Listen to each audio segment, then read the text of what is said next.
नकली young master डरता था कि मैं वापस आकर उसकी जगह न ले लूं, इसलिए वो हर दिन मेरे परिवार के सामने अच्छा बनने की कोशिश करता रहता था। आखिर वो दिन आ गया जब मुझे घर वापस लाया गया। मेरी असली माँ ने उस नकली यंग मास्टर को गले लगाया और मुझसे कहा, शियाओ चुआन भी हमारा बेटा है, अब तुम दोनों को साथ में रहना होगा। लेकिन मैंने सीधे बिना किसी भाव के कहा, मैं आज यहाँ रिश्ता तोड़ने आया हूँ। जैसे ही मैंने ये कहा, सब लोग हैरान रह गए। नकली यंग मास्टर, मु शियाओ चुआन, मेरी माँ के कपड़े कसकर पकड़ लिया। मेरी माँ साफ तौर पर घबरा गई थी। कुछ बातें ऐसे नहीं बोलते, इससे लोगों को दुख होता है। मैंने हाथ उठाकर उन्हें रोक दिया और आगे कहा, मुझे नहीं पता आप लोग मेरे बारे में कितना जानते हैं, शायद आपने मेरे बारे में पता करवाया होगा, लेकिन मैं चाहता हूं कि आप मेरी बात भी सुने। मैं थोड़ी देर रुका, देखा कोई कुछ नहीं बोल रहा था, फिर मैंने आगे कहा, जब मु शियाओ चुआन की माँ ने मुझे किडनैप किया था, वो मुझे अपने गांव ले गई। मैं 6 साल की उम्र तक उनके घर में ही बड़ा हुआ। उस दौरान मुझे अनगिनत बार मारा गया। मुझे कभी पेट भर खाना नहीं मिला। जब मैं 3 साल का था, मैंने अपने बाल हटाकर अपना निशान दिखाया। उसका बाप नशे में था और उसने मुझे शराब की बोतल से मारा। मैं वहीं बेहोश हो गया। शायद उन्हें लगा मैं मर गया हूं। जब मुझे होश आया, मैं अभी भी सुअरों के बाड़े में था। एक सुअर मेरा हाथ काट रहा था, वो मुझे लगभग खा ही जाता। मेरी माँ ने अपना मुंह ढक लिया। वहां मौजूद हर कोई डर गया था, खासकर नकली यंग मास्टर मु शियाओ चुआन। वो बहुत घबरा गया था। मैं बच गया, लेकिन उसके बाद हालात और भी बुरे हो गए। हर दिन अंतहीन काम करना पड़ता था। अगर उन्हें मैं जरा भी बुरा लगता तो मुझे मारते थे। ठंड के मौसम में उन्होंने मुझे कुएं में धक्का दे दिया। मैं आधे दिन से ज्यादा पानी में भीगा रहा, तब जाकर किसी ने मुझे बचाया। उसके बाद मुझे तेज बुखार हो गया। उन्होंने मेरे लिए कभी दवा नहीं खरीदी, लेकिन फिर भी मैं किसी तरह बचा रहा। 6 साल की उम्र तक मौत से लड़ता रहा। एक बार मैं पानी उबाल रहा था और मुझे झपकी आ गई। आधी रसोई जल गई। नतीजा साफ था, फिर से पिटाई। उस बार मेरा पैर तोड़ दिया गया। आखिर में उन्होंने मुझे पहाड़ों में फेंक दिया, जहां भालू आते थे, ताकि कोई भालू मुझे खा जाए। यह सुनकर मेरी माँ चुपचाप रो रही थी। मेरे पिता भी अब और नहीं सुन पा रहे थे। वो मुझे रोकना चाहते थे, लेकिन मेरी ठंडी नजर ने उन्हें रोक दिया। मैं काफी जिद्दी हूं, फिर भी बच गया। मैं पूरी रात पहाड़ी नाले के सहारे रेंगता रहा। आखिर सुबह होते होते मैं मुख्य सड़क तक पहुंच गया। एक राहगीर मुझे पुलिस स्टेशन ले गया। आमतौर पर घर में मारपीट के लिए ज्यादा से ज्यादा 6-7 साल की सजा होती है, लेकिन पुलिस ने जांच की तो पता चला कि मैं उनका असली बेटा नहीं था। मामला मानव तस्करी का बन गया। आखिर में एक को 12 साल की सजा मिली और दूसरे को 15 साल की। लेकिन अफसोस, उन्होंने ये नहीं बताया कि मुझे कहां से उठाया था। मैंने आसपास खड़े चुप और हैरान लोगों को देखा और हल्का सा मुस्कुराया। उन्हें जेल भिजवाना मेरा अपना बदला था। मैं ये सब किसी और वजह से नहीं कह रहा। मैं बस इतना चाहता हूं कि जब आप कोई फैसला लें तो मेरी जगह से भी सोचें। मैंने अपने माता पिता की तरफ देखा। मुझे पता है आप मु शियाओ चुआन से प्यार करते हैं। आप उसे आगे भी रखना चाहते हैं और उस पर प्यार लुटाना चाहते हैं। मैं इसका सम्मान करता हूं, लेकिन मैं ये भी चाहता हूं कि आप मेरे उससे नफरत करने के हक का भी सम्मान करें। मैंने पीले पड़े चेहरे वाले मु शियाओ चुआन की तरफ ठंडी नजरों से देखा और साफ साफ कहा, मुझे तुमसे नफरत है। तुम्हें देखते ही मुझे वो दोनों याद आते हैं, वो दरिंदे, उनके घिनौने चेहरे। मुझे नहीं लगता कि किसी भी हालत में हम एक ही छत के नीचे रह सकते हैं। ये सुनते ही मु शियाओ चुआन इतना डर गया कि तुरंत घुटनों के बल बैठ गया। भैया, मुझे माफ कर दो। ये सब मेरी गलती है। मेरी वजह से तुम्हें इतना सहना पड़ा। शियाओ चुआन। दूसरी बहन उसे उठाने के लिए आगे बढ़ी। उसने मेरी तरफ देखा, लेकिन फिर अपना हाथ वापस खींच लिया। मैंने अपनी माँ की तरफ देखा और मुझे याद आया कि असली कहानी में मुझे बिल्डिंग से धक्का देकर मार दिया गया था और उसके बाद मेरी माँ ने ही सब कुछ छुपाने में उनकी मदद की थी। ये सोचते ही मुझे लगा कि मेरी माँ की अभी की हालत अब तरस खाने लायक नहीं है। वो ऐसे लग रही थी जैसे रो रो कर बेहोश हो जाएगी, लेकिन अब मुझे कोई फर्क नहीं पड़ रहा था। मैंने शांत आवाज में कहा, अब मुझे एक बहुत अच्छे दंपति ने गोद ले लिया है। पिछले कुछ सालों से मैं बहुत अच्छी जिंदगी जी रहा हूं। एक बात साफ है, पालने वाला रिश्ता जन्म देने वाले रिश्ते से ज्यादा मजबूत होता है। इस जिंदगी में मैं सिर्फ उन्हीं को अपने माँ बाप मानता हूँ। मैं ये भी देख सकता हूँ कि आप सबके बीच बहुत अच्छा रिश्ता है। आप लोग अच्छे से रह रहे हो। मेरा आना शायद आपकी खुशियों को खराब कर देगा, तो ऐसा मान लेते हैं कि ये सब कभी हुआ ही नहीं। मु शियाओ चुआन ही आपका बेटा रहे, यही सबके लिए बेहतर है। जो कहना था मैंने कह दिया। मैं खड़ा हो गया। कुछ ही दिनों में एग्जाम है, समय बहुत कम है। मुझे आज ही वापस जाना होगा। यहीं पर अलविदा कह देते हैं। आगे से हम एक दूसरे से कोई संपर्क नहीं रखेंगे। जैसे ही मैं जाने लगा, मेरे पिता ने मुझे रोक लिया। बेटा, तुम ऐसे नहीं जा सकते। हमें नहीं पता था कि तुमने इतना सहा है। पापा को एक मौका दो, मैं सब ठीक कर दूंगा, ठीक है? अगर तुम्हें शियाओचुआन पसंद नहीं है तो तुम दोनों अलग अलग रह सकते हो। हम कोशिश करेंगे कि तुम दोनों आमने सामने भी ना आओ, ठीक है? मु शियाओचुआन का चेहरा और ज्यादा पीला पड़ गया, लेकिन उसने तुरंत कदम उठाया। वो आगे बढ़कर मेरे रास्ते में खड़ा हो गया। भैया, माफ कर दो, यहां से जाने वाला मैं होना चाहिए। हम अभी घर छोड़ देते हैं। फिर वो दिखावे के लिए ऊपर सामान पैक करने जाने लगा, लेकिन बड़ी और दूसरी बहन ने उसे रोक लिया। दूसरी बहन ने उसका हाथ पकड़ लिया। उसकी रोती हुई बेबस शक्ल देखकर उसका दिल फिर उसी की तरफ झुक गया। मेरे लिए तुम हमेशा छोटे भाई ही रहोगे, तुम कहीं नहीं जाओगे। फिर बड़ी बहन मेरे पास आई और मुझे समझाने लगी, छोटे, हमारा घर काफी बड़ा है, तुम दोनों अलग अलग फ्लोर पर रह सकते हो। वैसे भी रोज रोज आमना सामना नहीं होगा, ठीक है? मैंने उन्हें ठंडी नजरों से देखा। तुम सबको ऐसे देखकर सच में घिन आती है। जिसकी वजह से मेरी ये हालत हुई, उसके बेटे के साथ तुम लोग इतने करीब हो, मेरे लिए तुम सब भी उसी के साथ हो। जाते जाते मैंने एक बार फिर मुशियाओचुआन की तरफ देखा। ओह हाँ, तुम्हारी असली माँ अगले शुक्रवार जेल से बाहर आ रही है। ये सुनते ही मुशियाओचुआन की आंखें फैल गईं और वो बेहोश होकर गिर पड़ा। मेरी माँ तुरंत उसके पास नहीं गई।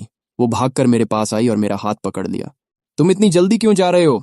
तुम अभी तो आए हो। मैंने समय देखा और कहा, आपका घर बस स्टैंड से काफी दूर है, मुझे बस पकड़नी है। बाहर कोई बस स्टॉप भी नहीं दिख रहा। क्या कोई मुझे छोड़ सकता है? मैं तुम्हारे लिए फ्लाइट का टिकट बुक करवा देती हूँ। मैंने सिर हिला दिया। मेरा घर जिले में है, वहां एयरपोर्ट नहीं है, पास में कोई ट्रेन भी नहीं है। बार बार बदलना और भी मुश्किल होगा। मैंने देखा कि वो दोनों अभी भी मुझे जाने देने के लिए तैयार नहीं थे। मुझे और कहना पड़ा, समय बहुत कीमती है। मैं अपनी पढ़ाई का प्लान बिल्कुल भी खराब नहीं करना चाहता। मैं 2 बजे वाली बस सच में मिस नहीं कर सकता। आखिरकार मेरे असली माँ बाप को खुद मुझे बस स्टेशन छोड़ने जाना पड़ा। मेरी दोनों बहनें वहीं रुक गईं, बेहोश पड़े मुशियाओचुआन का ध्यान रखने के लिए। जब मैं बिना पीछे देखे स्टेशन के अंदर चला गया तो मेरी माँ मेरे पिता के सहारे खड़ी खड़ी लगभग वहीं बेहोश हो गईं। समय जल्दी बीत गया। एग्जाम बहुत अच्छे से हुआ। अभी रिजल्ट नहीं आया है, लेकिन मुझे नहीं लगता कोई दिक्कत होगी। मैं अपने माँ बाप के स्नैक शॉप में भी हाथ बंटाता था। भीड़ कम होने के बाद मेरे माँ बाप मुझे कोने में बैठकर पढ़ने के लिए भेज देते थे। एक दिन जब मुंह परिवार वहां आया तो उन्होंने देखा कि दुकान के एक हल्के अंधेरे कोने में एक तेज रोशनी वाली टेबल लैंप जल रही थी। मैं साधारण कपड़ों में टेबल पर बैठा था और पूरी तरह किताब में डूबा हुआ था। इतनी भीड़ और शोर के बीच भी मैंने सिर तक नहीं उठाया, जैसे मुझे कुछ फर्क ही नहीं पड़ रहा था। मेरी माँ खुद को रोक नहीं पाई और मुझे आवाज दी। तभी मैंने ऊपर देखा और पहचान पाया कि कौन आया है। मेरे चेहरे की मुस्कान तुरंत गायब हो गई। मेरे गोद लेने वाले पिता, जो किचन में व्यस्त थे, उन्होंने बाहर झांक कर कहा, क्या आप हमारे ये चेन से मिलने आए हैं? उनकी ये बात सुनकर मुंह परिवार एकदम चौंक गया। नमस्ते, हम ये चेन के असली माँ बाप हैं। थोड़ी औपचारिक बातों के बाद मुंह परिवार ने अपना मकसद बताया। अगर ये चेन 1 साल दोबारा पढ़ाई करे और झिंग सिटी आए तो यहाँ देश के सबसे अच्छे स्कूल हैं। उसके भविष्य के लिए बहुत अच्छा रहेगा। मेरे गोद लेने वाले पिता को यह बात बिल्कुल पसंद नहीं आई। किसने कहा कि मेरा बेटा 1 साल दोबारा पढ़ेगा? यहाँ वो टॉप स्टूडेंट्स में गिना जाता है। दोबारा पढ़ाई जैसी बात उससे कैसे जुड़ सकती है? लेकिन मेरी गोद लेने वाली माँ थोड़ा चिंतित हो गई। अगर वो बीजिंग जाएगा तो क्या वो आपके साथ रहेगा? क्या आप अभी भी उस नौकरानी के बेटे को पाल रहे हैं? जब मुंह परिवार ने तुरंत इसे नकारा नहीं तो मेरी माँ समझ गई कि वो अभी भी वहीं है। वो गुस्से में बोली, आप लोग ऐसे कैसे हो सकते हैं? अभी तक उस इंसान का मामला खत्म नहीं किया और अब यहाँ ये चेन को लेने आ गए। वो हर दिन उस इंसान को देखकर कितना असहज महसूस करेगा, ये सोचा आपने? मैं बाहर खड़ा ये सब सुन रहा था। मैंने दरवाजा खोला और एक छोटा स्टूल खींचकर अपनी गोद वाली माँ के पास बैठ गया। मेरे चेहरे पर अब भी वही ठंडापन था और मेरी आवाज में भी कोई भाव नहीं था। मैंने शांत तरीके से कहा, मेरा एग्जाम ठीक हुआ है। जिंग यूनिवर्सिटी में एडमिशन मिलना कोई बड़ी बात नहीं होनी चाहिए। मेरी असली माँ मुझे दूसरी माँ के इतने करीब बैठा देखकर अंदर से टूट रही थी। वो बोली, सच में? मैंने सुना है कि जहां तुम रहते हो वहां से दशकों में एक भी स्टूडेंट जिंग यूनिवर्सिटी में नहीं पहुंचता। अगर तुम जिंग यूनिवर्सिटी जाना चाहते हो तो हमारे साथ युनजिंग आ जाओ और 1 साल दोबारा पढ़ाई करो। माँ बाप तुम्हारे लिए सबसे अच्छे टीचर ढूंढेंगे। तुम्हारी बहनें और शियाओचुआन भी तुम्हारी मदद करेंगे। मेरे पिता ने भी बात बढ़ाई, और अगर आखिर में जिंग यूनिवर्सिटी में एडमिशन नहीं भी मिला तो कोई बात नहीं, किसी अच्छे कॉलेज में पढ़ लेना। ग्रेजुएशन के बाद सीधे फैमिली कंपनी में आ जाना। उनकी बातें सुनकर मुझे ऐसा लगा जैसे वो मुझे कम समझ रहे हों। मैंने ठंडे स्वर में कहा, मुझे अपने लिए आपकी कोई योजना नहीं चाहिए। मैं खुद युनजिंग जा सकता हूँ और अपनी यूनिवर्सिटी भी खुद चुन सकता हूँ। तभी मेरे हाथ के पीछे हल्की सी थपकी पड़ी।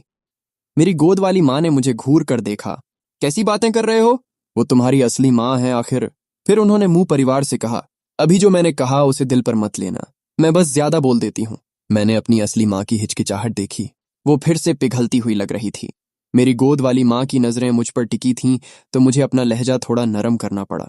मैंने कहा, जब मैं यूनजिंग आऊंगा तो आपको मेरे लिए कुछ भी अरेंज करने की जरूरत नहीं है। मैं स्कूल में ही रहूंगा। ऐसा भी नहीं है कि हम जिंदगी भर कभी नहीं मिलेंगे। आप लोगों को मैं रिश्तेदार की तरह मान सकता हूँ, कभी कभी मिल लेंगे। रिश्तेदार शब्द सच में चुभ गया था, लेकिन पहले की तरह पूरी तरह रिश्ता तोड़ने से तो ये फिर भी बेहतर था। मेरे पिता ने मेरी माँ को हल्के से रोकते हुए कहा, ठीक है, अभी के लिए हम तुम्हारी बात मान लेते हैं। हमारा घर जिंग यूनिवर्सिटी के बिल्कुल पास है। वहां पढ़ाई का माहौल भी बहुत अच्छा है। चाहे तुम्हारा रिजल्ट कुछ भी आए, तुम पहले हमारे पास आकर रह सकते हो। अभी तुम छोटे हो, हॉस्टल का बाद में देख लेंगे। और चिंता मत करो, जिस इंसान को तुम नहीं देखना चाहते वो तुम्हारे सामने नहीं आएगा। अंदर ही अंदर इस शरीर के असली मालिक की आत्मा जैसे इस प्यार को महसूस कर रही थी। वो इतना खुश था कि रोने वाला था। क्या ये लोग उस चोर को निकाल देंगे? तुम ज्यादा सोच रहे हो। मैंने अपनी आंखों में छिपी हुई नफरत को दबाया और कहा, मुझे लगता है मैं हॉस्टल में ही रहूंगा। मैं जल्दी से यूनिवर्सिटी लाइफ में ढलना चाहता हूँ। वीकेंड पर कभी कभी आप लोगों से मिलने आ सकता हूँ। दोनों तरफ से काफी देर तक बात होती रही। आखिरकार दोनों ने थोड़ा थोड़ा समझौता किया और एक अस्थायी फैसला हो गया। कॉलेज एंट्रेंस एग्जाम का रिजल्ट आ गया। 726 नंबर के साथ मैं पूरे प्रांत का टॉपर बन गया। पूरे छोटे शहर में हलचल मच गई। इन दिनों मेरे गोद लेने वाले माँ बाप की दुकान पर लोगों की भीड़ लगी रहती थी। हर कोई टॉपर से गुड लक लेना चाहता था। कुछ लोग मेरे असली माँ बाप के बारे में भी पूछते थे और ताना मारते हुए कहते, क्या उन्होंने बेटे को यूं ही बड़ा कर दिया, सब बेकार गया। मैं इन दिनों दुकान पर मदद कर रहा था। ये सुनते ही मैंने सीधे जवाब दिया, मेरे सिर्फ 2 ही माँ बाप हैं और वो यहीं खड़े हैं। आप जिन लोगों की बात कर रहे हैं मैं उन्हें नहीं जानता। कुछ लोग फिर बोले, सुना है वो बहुत अमीर हैं, बहुत बड़े लोग हैं, बड़ी बड़ी कंपनियां हैं उनके पास। तुम वापस नहीं जाओगे तो बहुत नुकसान होगा। क्या तुम सच में उस नकली यंग मास्टर को सारी दौलत दे दोगे? मेरे गोद लेने वाले माँ बाप ने ये बातें सुनी। चेहरे पर कुछ नहीं दिखाया, लेकिन अंदर से उन्हें जरूर बुरा लगा होगा। मुझे लगा ये लोग हद से ज्यादा दखल दे रहे हैं, लेकिन वो ग्राहक थे, ज्यादा कठोर बोलना ठीक नहीं था। मैंने हंसते हुए कहा, अंकल, आपके दिमाग में तो बहुत सारी कहानियां चल रही हैं। लगता है आप बहुत शॉर्ट ड्रामा देखते हैं, है ना? कुछ दिन दुकान पर मदद करने के बाद, हालांकि ज्यादातर लोग अच्छे थे, लेकिन कुछ लोग परेशानी करने वाले भी होते ही हैं। 1 हफ्ते से ज्यादा समय बीत गया। टॉपर वाली चर्चा थोड़ी शांत हो गई तो हालात भी थोड़े सामान्य हो गए। इसी समय युंजिंग सिटी में मू परिवार एक जश्न मना रहा था। मू शियाओचुआन के 616 नंबर आने पर और जिंग यूनिवर्सिटी के डिजाइन इंस्टीट्यूट में एडमिशन मिलने की खुशी में। असल में ये जश्न अभी इसलिए रखा गया था क्योंकि उसी दिन मू शियाओचुआन का जन्मदिन भी था, तो उन्होंने दोनों खुशियों को एक साथ मना लिया। कमरे के अंदर मेरी माँ अपने फोन को पकड़े हुए थी। वो कई दिनों से झिझक रही थी। आखिर उसने धीरे से कहा, क्या हम सच में उससे पूछने भी नहीं वाले?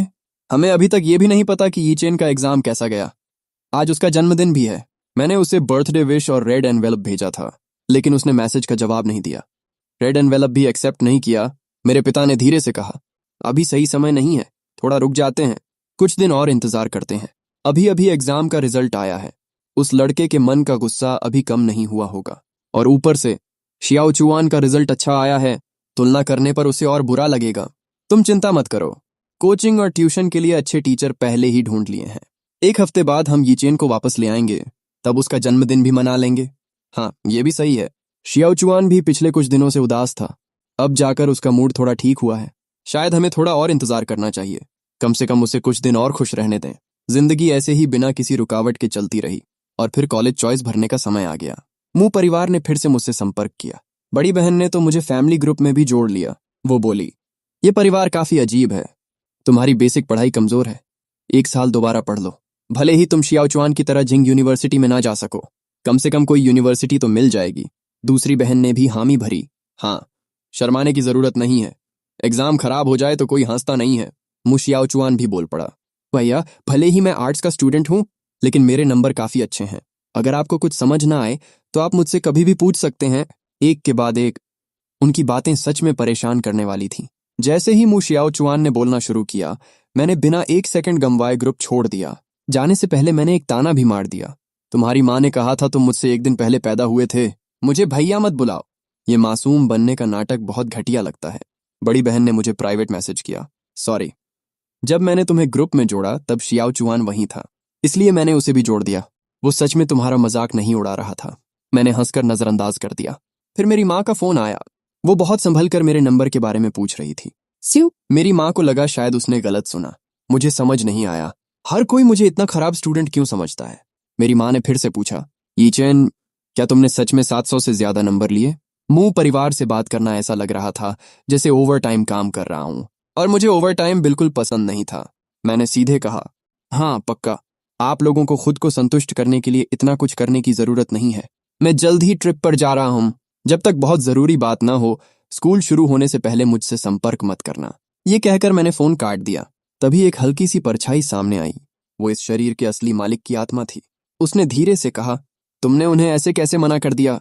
मैंने थोड़ा झुंझलाकर हाथ हिलाया, उसे हटने का इशारा किया। वो होंठ फुलाकर रोने जैसा चेहरा बनाकर खड़ा रहा, लेकिन आखिर में चुपचाप वहीं से गायब हो गया। जैसा उम्मीद था, वो फिर कोने में जाकर चुपचाप बैठ गया, जैसे खुद में ही सिमट कर उदास हो गया हो।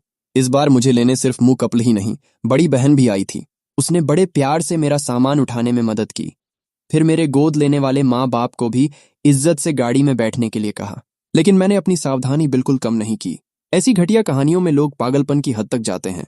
न उनकी चालाकी को ज्यादा समझना चाहिए, न ही उनकी हद को कम आंकना चाहिए। जब पता चला कि हमें मुंह परिवार के घर में ही रुकना होगा, तो मेरे गोद लेने वाले माँ बाप थोड़े हिचकिचाए, लेकिन फिर मान गए। बाहर रहने जितना आराम तो नहीं होगा, लेकिन वो भी देखना चाहते थे कि ये लोग मेरे साथ असल में कैसा व्यवहार करते हैं। पर जैसे ही हम घर के अंदर गए, सामने ही एक मुसीबत खड़ी मिल गई। वो थी इस कहानी की असली हीरोइन, लियू रुयान। उसे देखते ही इस शरीर के असली मालिक की आत्मा फिर से बेचैन हो उठी। यही है वो। पिछले जन्म में इसी ने मुझे मारा था। मैं इसे बहुत प्यार करता था। मैंने इसके लिए सब कुछ किया, अपनी पत्नी तक को धोखा दिया, लेकिन इसने उसी कमीने के लिए मुझे बिल्डिंग से धक्का दे दिया। मैंने झुंझलाकर दांत भींच लिए।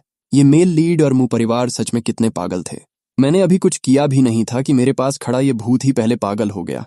वो गुस्से में आगे बढ़ा और लियू रुयान का गला दबाने की कोशिश करने लगा, लेकिन वो उसे छू भी नहीं पा रहा था। उधर लियू रुयान सीधे मेरी तरफ बढ़ी। तुम्हारी वजह से शियाओ चुआन आज घर नहीं आ पाया। वो दिखने में एक जवान लड़की थी, लंबी, खूबसूरत, और उसकी आंखों में एक ठंडी अजीब सी चमक थी। सच में बहुत खूबसूरत थी। मैंने मन ही मन तय कर लिया, मैं शियाओ चुआन को हमेशा उसी नौकरानी के परिवार के साथ बांध कर रखूंगा। मैंने ठंडे स्वर में कहा, शियाओ चुआन, तुम उस इंसान की बात कर रही हो जो उन इंसान तस्करों का बेटा है? मुझे पूरा यकीन था कि अगर बार बार लोगों के दिमाग में ये बात डाली जाए, तो एक दिन ऐसा आएगा जब भी कोई शियाओ चुआन का नाम लेगा, उसे उसके अपराधी माँ बाप ही याद आएंगे। लियू रुयान को इस बात का बिल्कुल अंदाजा नहीं था। तुम क्या बकवास कर रहे हो? मुंह परिवार ने बाहर वालों को सिर्फ इतना बताया था कि उनका खोया हुआ बेटा मिल गया है। ये नहीं बताया कि शियाओ चुआन उनका असली बेटा नहीं है। तुम्हें नहीं पता कि शियाओ चुआन, मैंने बात काट दी, मुंह परिवार की नौकरानी का बेटा। उसकी माँ ने हमें बदल दिया था। मैंने शक भरी नजर से अपने असली माँ बाप की तरफ देखा। वो दोनों अजीब सा महसूस कर रहे थे। तो आपने उसकी असली पहचान सबको नहीं बताई? मेरी माँ थोड़ी शर्मिंदा सी दिखी। पूरा मुंह परिवार ही जैसे अपराधी महसूस कर रहा था। आखिर हमने शियाओ चुआन को पाला है। लियू रुयान हैरान होकर बोली, ऐसा कैसे हो सकता है? कुछ समय पहले ही तो आपने उसके लिए बर्थडे पार्टी और यूनिवर्सिटी में एडमिशन की पार्टी रखी थी। मैंने मुंह परिवार की तरफ ठंडी नजरों से देखा। Birthday party, admission party? आपका रिश्ता सच में बहुत गहरा है ना? मुंह पिता थोड़ा परेशान दिखे। वो अभी यूनिवर्सिटी के हॉस्टल में रह रहा है। कुछ दिनों में हम तुम्हारे लिए भी एक पार्टी रखेंगे। मैंने बड़ी बहन के हाथ से अपना सामान खींच लिया। छोड़ दीजिए, मुझे इसकी जरूरत नहीं है। अगर आप उसे छोड़ नहीं सकते तो मुझे उकसाने की भी जरूरत नहीं है। वैसे भी वो अभी भी आपके मुंह परिवार का बेटा है। नहीं नहीं, इंसान तस्करों का बेटा ही आपके मुंह परिवार का बेटा है। जाइए उसी को प्यार दीजिए। मैंने जोर से कहा, पापा, मम्मी, चलिए यहां से। लियू रुयान ने बड़ी बहन से हैरानी में पूछा, इसने जो कहा क्या वो सच है? बड़ी बहन कुछ पल के लिए कुछ बोल ही नहीं पाई। वो बस हमें रोकने की कोशिश करने लगी। उस समय शियाओ चुआन तो बस एक नवजात बच्चा था। उसकी असली माँ ने जो किया, उसके लिए उसे दोष नहीं दे सकते। लियू रुयान थोड़ा डगमगाई, लेकिन आखिर में जिस लड़के को वो पसंद करती थी, उसके लिए उसका झुकाव जीत गया। अगर ऐसा है तो शियाओ चुआन भी तुम्हारी तरह एक पीड़ित है। तुम इतने छोटे दिल के कैसे हो सकते हो? मैंने आंखें घुमाई। साइड हटो, हम यहाँ नहीं रुक रहे हैं। नहीं तो उनका प्यारा बेटा घर नहीं आ पाएगा और बेवजह हमसे नफरत करेगा। मेरी गोद लेने वाली माँ भी अब सब समझ गई थी। उसने लियू रुयान को घूर कर देखा और मेरा हाथ पकड़कर बाहर चल पड़ी। चलो यहाँ से। कैसे लोग हैं ये? जिसे रहना है वो रहे इस घर में। हमारे यीचेन को इसकी कोई जरूरत नहीं है। मेरे गोद लेने वाले पिता ने भी बीच बचाव करना छोड़ दिया और हमारे पीछे पीछे बाहर आ गए। तभी मूमा ने मेरी गोद वाली माँ को रोक लिया। मत जाइए, हम शियाओ चुआन के मामले में यीचेन को जरूर एक जवाब देंगे। प्लीज, आप निश्चिंत रहिए, वो आज घर नहीं आएगा। लेकिन लियू रुयान अभी भी नहीं मानी। आंटी, आप जो कर रही हैं वो शियाओ चुआन के साथ सही नहीं है। अब मेरी गोद वाली माँ उस लड़की को ऊपर से नीचे तक देख रही थी और उसे बिल्कुल पसंद नहीं कर रही थी। सही? तुम्हारे हिसाब से सही क्या है? हमारे यीचेन ने जो कुछ सहा, जो दर्द झेला, क्या वो सही था? तुम्हारे परिवार को देखकर लगता है तुम अच्छे घर से हो। अगर तुम्हें तुम्हारे घर की नौकरानी बदल देती और उसका बेटा तुम्हारे घर में ऐश करता जबकि तुम रोज मार खाते, तो क्या तुम्हें वो सब सही लगता? लियू रुयान एक पल के लिए चुप हो गई। उसने सच में खुद को उस हालत में रखने की कोशिश की और लगता है वो पूरी तरह से बिना महसूस किए नहीं रह पाई। मेरी गोद लेने वाली माँ ने सीधा कह दिया, बातें करना बहुत आसान होता है, तुम खुद को बहुत बड़ा दिल वाला समझ रही हो, है ना? तो फिर उस इंसान तस्कर के बेटे को अपने घर क्यों नहीं ले जाती? लियू रुयान तुरंत बोली, हम एक दूसरे से प्यार करते हैं, जल्दी ही वो मेरे परिवार का हिस्सा बन जाएगा। मेरी माँ ने उसे घिन भरी नजरों से देखा। ओह, तो तुम उस तस्कर के बेटे की होने वाली बहू हो, तभी तुम इतनी बुरी लग रही हो। लियू रुयान खुद को सही समझ रही थी। वो यहां अपने प्यार के लिए इंसाफ मांगने आई थी, लेकिन अचानक उसे ऐसा लगने लगा जैसे वो ही गलत बन गई हो। कौन तस्कर की बहू? आप क्या बोल रही हैं? वो जवाब देने ही वाली थी कि बड़ी बहन ने उसे खींच कर अलग कर लिया। प्लीज, अब और मत बोलो, शियाओ चुआन की बात बाद में करेंगे। बड़ी बहन को लग रहा था कि उसकी दोस्त बस मामला और बिगाड़ रही है। इतनी मुश्किल से उनका असली भाई उनसे बात करने लगा था। क्या वो उसे फिर से दूर भगाना चाहती है? तभी अचानक बटलर भागता हुआ आया। उसके चेहरे पर घबराहट साफ दिख रही थी। शेन परिवार आ गया है। वो अपनी बात पूरी भी नहीं कर पाया था कि दरवाजे से लोगों का एक बड़ा झुंड अंदर आ गया। सबसे आगे एक लंबी महिला थी। उसकी आंखें ऐसी थीं जैसे मुस्कुरा रही हों, लेकिन अंदर कुछ और ही चल रहा हो। वो अंदर आते ही बोली, अच्छा हुआ सही समय पर आ गई। मुंह परिवार फिर से नाटक कर रहा है। मुंह पिता थोड़ा असहज हो गए। घर की बात किसी बाहर वाले के सामने आ जाना उन्हें अच्छा नहीं लगा, लेकिन वो उसे नजरअंदाज भी नहीं कर सकते थे। प्रेसिडेंट शेन, बहुत समय बाद आप यहाँ कैसे? शेन युए ने उनकी बात को पूरी तरह नजरअंदाज कर दिया और सीधा मेरी तरफ देखा। उसने मन ही मन सोचा, काफी किस्मत वाली बात है, मैं इसे ढूंढ ही रही थी और ये खुद मेरे सामने आ गया। मुंह पिता को अनदेखा किया गया, फिर भी वो नाराज नहीं हुए, बल्कि उन्होंने उत्साह से मेरा परिचय करवाया। ये है ये चेन, हमारा खोया हुआ बेटा जो अभी अभी हमें मिला है। आओ, ये शेन परिवार की तीसरी बेटी हैं। तुम इन्हें छोटी आंटी कह सकते हो। शेन युए हल्का सा मुस्कुराई, तो तुम वो परिवार के यंग मास्टर हो, लेकिन मुझे छोटी आंटी कहने की जरूरत नहीं है, अभी रिश्ते थोड़े उलझे हुए हैं। मैंने बिना किसी भाव के कहा, मेरा सरनेम ये है। मुंह परिवार का यंग मास्टर मु शियाओ चुआन है। शेन युए ने हल्का सा भौं उठाया। अच्छा, क्या मु शियाओ चुआन वही नहीं है जो इंसान तस्करों का बेटा है? वो बाहर खड़े खड़े काफी कुछ सुन चुकी थी और वैसे भी उसे किसी की परवाह नहीं थी। मुंह परिवार के सब लोग एकदम शर्मिंदा हो गए। वो कुछ कहना चाहते थे, लेकिन समझ नहीं आ रहा था क्या कहें। अगर मैं यहां नहीं होता तो ये लोग आराम से सब कुछ साफ साफ नकार देते, लेकिन अब मैं, उनका असली बेटा, सामने खड़ा था। ऐसे में अगर ये मना करते तो वो मेरे मुंह पर थप्पड़ मारने जैसा होता, इसलिए वो पूरी तरह फंस गए थे। मैंने हल्का सा भौं उठाया। शेन युए के जवाब से मैं अंदर ही अंदर काफी खुश था। मन में सोचा, ये औरत सच में बोलना जानती है। मैंने सीधा कहा, आप गलत नहीं कह रही हैं, लेकिन मुंह परिवार को उस तस्कर के बेटे से ही ज्यादा लगाव है। शेन युए ने हल्की मुस्कान के साथ मुंह पिता की तरफ देखा। तो फिर इनके दिमाग में ही कुछ गड़बड़ है। मुंह पिता का चेहरा एकदम पीला पड़ गया, लेकिन वो इस औरत पर गुस्सा भी नहीं कर सकते थे। मुझसे हंसी छूट गई, लेकिन मैंने तुरंत अपना चेहरा फिर से ठंडा कर लिया। मैंने शेन युए की तरफ हाथ हिलाया। अगर आपको कोई काम है तो आप जाइए, हम अब निकल रहे हैं। मुंह परिवार फिर से हमें रोकने की कोशिश करने लगा, लेकिन इस बार शेन युए ने मुझे पहले ही रोक लिया। कहाँ जा रहे हो? मैं छोड़ देती हूँ। मैंने पूछा, आप यहाँ किसी काम से आई थी ना? वो मुस्कुराई। आई तो थी, लेकिन अब नहीं। तुम्हें छोड़ना ज्यादा जरूरी है। हम दोनों की बात देखकर बड़ी बहन को अजीब सा लगा। तुम दोनों एक दूसरे को जानते हो? शेन युए हंस पड़ी। हमने कुछ छुपाया नहीं है। कुछ समय पहले मैं दक्षिण पश्चिम इलाके में चैरिटी के लिए गई थी। ये बच्चा उसी समय मेरी स्कॉलरशिप पाने वालों में से एक था। उसने प्यार से मेरे सिर पर हाथ रखा। मेरी स्कॉलरशिप इतनी आसान नहीं होती। पूरे इलाके में सिर्फ 8 लोगों को मिलती है और रकम भी काफी अच्छी होती है। मैंने मन में सोचा, सच में इतनी थी कि 2 महीने आराम से जी सकता था। मेरी गोद वाली माँ को अचानक याद आया, अरे हाँ, मैंने तुम्हें टीवी पर देखा है। दरअसल मुझे शेन फैमिली की स्कॉलरशिप मिलने की खबर टीवी पर भी आई थी और उस खबर में ये महिला भी थी। वो बोली, सही कहा, मैंने सुना है आप सैकड़ों बच्चों की मदद भी करती हैं। आप सच में बहुत अच्छी इंसान हैं। मेरे गोद लेने वाले पिता ने भी हामी भरी। असल में शेन परिवार का चैरिटी फंड उस इलाके में काफी मशहूर था। स्कॉलरशिप भले कम लोगों को मिलती थी, लेकिन फीस में मदद बहुत सारे बच्चों को दी जाती थी। अचानक मेरे माँ बाप शेन यूए के लिए बहुत ही अच्छे से पेश आने लगे। अब मुझे ही अजीब लगने लगा।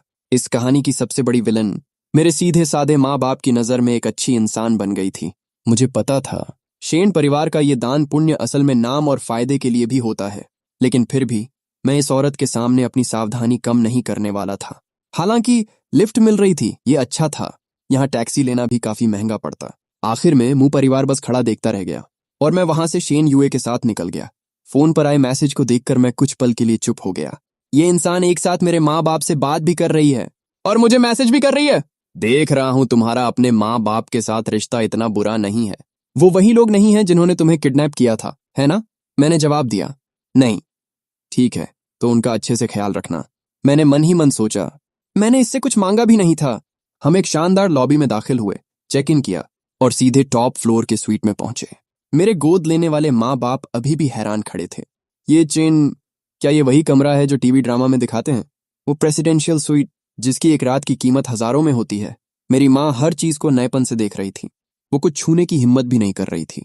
मुझे हल्का सा सिरदर्द होने लगा। ये शेन यूए बहुत ज्यादा खर्चीली है। मेरे पिता को भी कुछ अजीब लगा। तुमने ऐसा क्या किया था उसके लिए? मैंने बिना झिझक झूठ बोल दिया। जंगल में उसका सामान लूट लिया गया था। मैं वहीं से गुजर रहा था तो मैंने पुलिस को फोन कर दिया। फिर मैंने कहा, रुको, मैं उससे पूछता हूं कि क्या हम कोई साधारण कमरा ले सकते हैं। मैं मैसेज करने ही वाला था कि तभी दरवाजे पर दस्तक हुई और शेन यूए अंदर आ गई। आंटी, अंकल, कमरा आपको पसंद आया?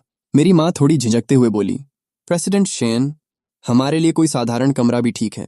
ये कमरा बहुत ज्यादा अच्छा है, आप इसे बदल दीजिए। आप इसे किराए पर देकर काफी पैसा कमा सकती हैं। शेन यूए मुस्कुराई, आंटी, आप मुझे शाओवेई कह सकती हैं। अभी ऑफ सीजन चल रहा है। जितना महंगा कमरा होता है उतना ही मुश्किल से किराए पर जाता है। ये कमरा आधे महीने से खाली पड़ा है। खाली रखना भी तो नुकसान है। आप लोग बिना चिंता के यहीं रहिए। इस समय शेन यूए ने अपना पहले वाला हल्का फुल्का अंदाज पूरी तरह बदल लिया था। अब वो एक सीधी सादी प्यारी सी लड़की की तरह बर्ताव कर रही थी। उसकी पहले से ही अच्छी खूबसूरती के साथ उसका ये व्यवहार किसी का भी दिल जीतने के लिए काफी था। उसने जैसे ही सुना कि महंगे कमरे आसानी से किराए पर नहीं जाते, मेरी गोद लेने वाली माँ का कमरा बदलवाने का इरादा तुरंत खत्म हो गया। सस्ते कमरे भी तो किराए पर देकर पैसे कमाए जा सकते हैं। अभी ऑफ सीजन नहीं है। लिंक्सन में तो टूरिस्ट इतने हैं कि लोकल लोगों से भी ज्यादा लगते हैं। मैंने मन ही मन सोचा, ये औरत बातें बनाने में काफी माहिर है। लेकिन अफसोस, मेरे माँ बाप को असल स्थिति पता नहीं थी और वो उसकी बातों पर सच में यकीन कर रहे थे। आंटी, अंकल, आप पहले आराम कर लीजिए, हम बाद में खाना खाएंगे। हमारे घर के शेफ का खाना काफी अच्छा है। अरे, आपने इतना कुछ कर दिया, ये तो बहुत ज्यादा है। कोई बात नहीं क्लासमेट, तुमने मेरी बहुत मदद की है। ये सब तुम्हारे लिए कर पाना मेरे लिए खुशी की बात है। फिर वो बोली, ओह हाँ क्लासमेट, क्या तुम्हें थोड़ी देर मेरे साथ बाहर आना ठीक लगेगा? तुम्हारे स्कूल एडमिशन के लिए मैंने एक गाइडेंस काउंसलर से बात कर ली है। मेरी गोद लेने वाली माँ तुरंत बोली, ये बहुत ध्यान रखने वाली बात है। ये चेन, तुम जाओ, टीचर को इंतजार मत करवाओ। मेरी पढ़ाई से जुड़ी कोई भी बात उसके लिए बहुत जरूरी थी, इसलिए मैं शेन यूए के साथ बाहर निकल गया। लेकिन हम अभी कुछ ही कदम चले थे कि उसने मुझे पास वाले स्वीट में खींच लिया। अगले ही पल मैं दीवार से सटा हुआ था, थोड़ा हैरान। अभी तो ठीक से चल रहे थे, ये अचानक क्या हो गया? ये चैन? उसकी आवाज बहुत करीब थी। उसकी सांसों में एक अजीब सा भारीपन था। तुम्हारा घर का नाम बहुत क्यूट है। मैंने हल्का सा संघर्ष किया, लेकिन वो मुझसे काफी मजबूत निकली। उसने नीचे झुककर मेरे कान के पास कहा, तो फिर ये चेन, तुम बालिग हो गए हो क्या? मैंने उसे देखा। उसकी आंखों में एक अजीब सी मोहकता थी। तुम्हारी आंखें बहुत खूबसूरत हैं, उसने हल्की मुस्कान के साथ कहा। अगर पसंद हैं तो निकाल कर दे दूं? उसकी आवाज जितनी मीठी थी, बात उतनी ही डरावनी। मैंने शांत होकर कहा, अगर ये आंखें ही नहीं रहेंगी तो मुझे पसंद नहीं आएंगी। अच्छा, तो फिर मेरे साथ चलो, रोज इन्हें देख पाओगे। वो और करीब आई। उसका चेहरा मेरे बहुत पास था। मैंने हल्का सा कहा, आप हाई स्कूल स्टूडेंट्स पसंद करती हैं? मैं हाई स्कूल स्टूडेंट नहीं हूं, मैं यूनिवर्सिटी में हूं। तो आप मुझे गलत समझ रही हैं? क्या तुम्हें याद नहीं, पिछली बार में तुमने 2 लड़कों को साथ लाया था? मैंने ठंडे स्वर में कहा। वो सेटअप था, लेकिन तुमने उन्हें खुद नशे की हालत में अंदर आने दिया था। वो भी एक गलत फहमी थी। हम दोनों की बातें चलती रहीं। उसकी आंखों में सिर्फ एक अजीब सा लगाव था, कोई झूठ नहीं दिख रहा था। मैंने कहा, ठीक है, मैं मानता हूं, तुम इतनी आसानी से मान गए। हाँ, अब छोड़ दो मुझे। मुझे ये एहसास बिल्कुल पसंद नहीं था कि कोई मुझे कंट्रोल करे। वो मेरे पास आकर हल्का सा मुझे सूंघने लगी। तुम्हारी खुशबू अच्छी है, मुझे शांत करती है। मुझे तुम्हें छोड़ने का मन नहीं कर रहा। मैंने चेहरा थोड़ा मोड़ लिया, दूरी बनाने के लिए, लेकिन ये मेरे लिए थोड़ा असहज हो रहा था। अगले ही पल हमारी पोजीशन बदल गई। अब वही मुझे पकड़कर दीवार से लगा चुकी थी। अब कैसा लगा? उसका हाथ मेरी गर्दन पर था।